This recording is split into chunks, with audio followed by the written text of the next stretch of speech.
back to Europe and an obscure little country called Britain. The July sun shone bright on Brands Hatch.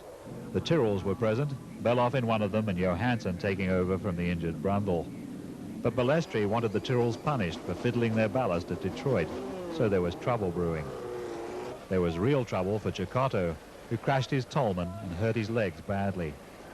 Piquet, however, was on the pole again.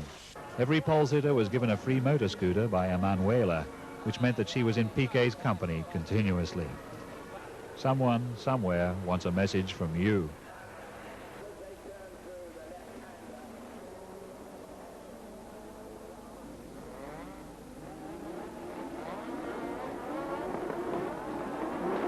On the light, Piquet and Prost in the front row led away from Lauda and De Angelis, followed by Warwick and Arnoux.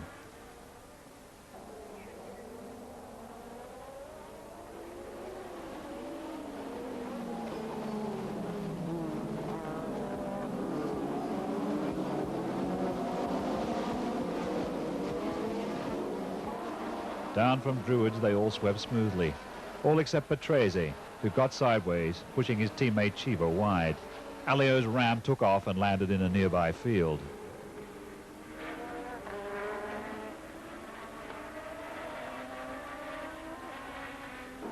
Piquet hurtled on but couldn't get away from Prost. Lauda was also up there, just ahead of Warwick and De Angelis. Piquet, Prost and Lauda became a threesome.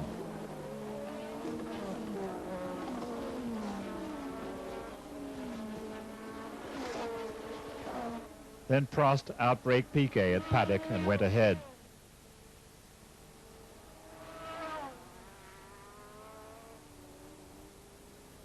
While Piquet was still getting over his astonishment, Lauda went past him at the next corner.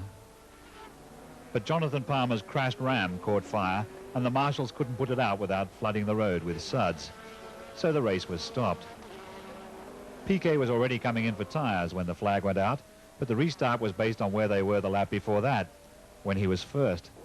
So Piquet was on the pole again. This time, Prost outdragged him to the first corner.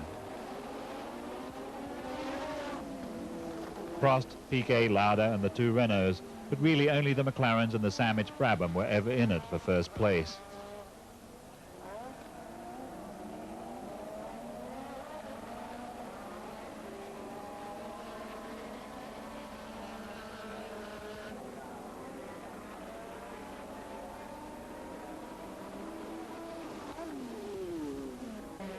In the course of time, Lauda took second place off Piquet.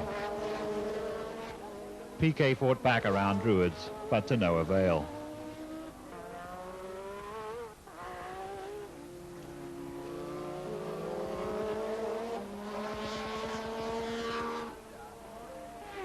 Back in midfield, the two Ferraris provided extra thrills when they both came up against the Ligier of De Cesaris.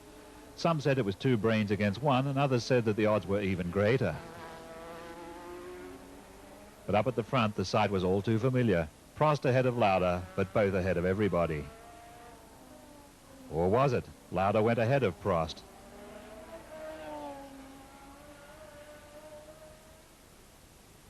So did Sura's Arrows, which was a lap behind. Then Piquet went past Prost, who was going backwards.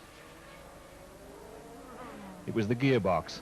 A common ailment for the Loti and the Renaults, but rare for the McLarens.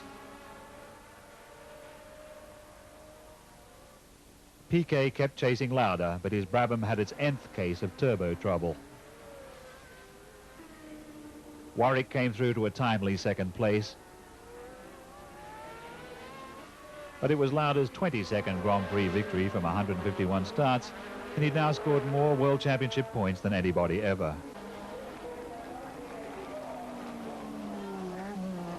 Tombay's Renault was mildly on fire.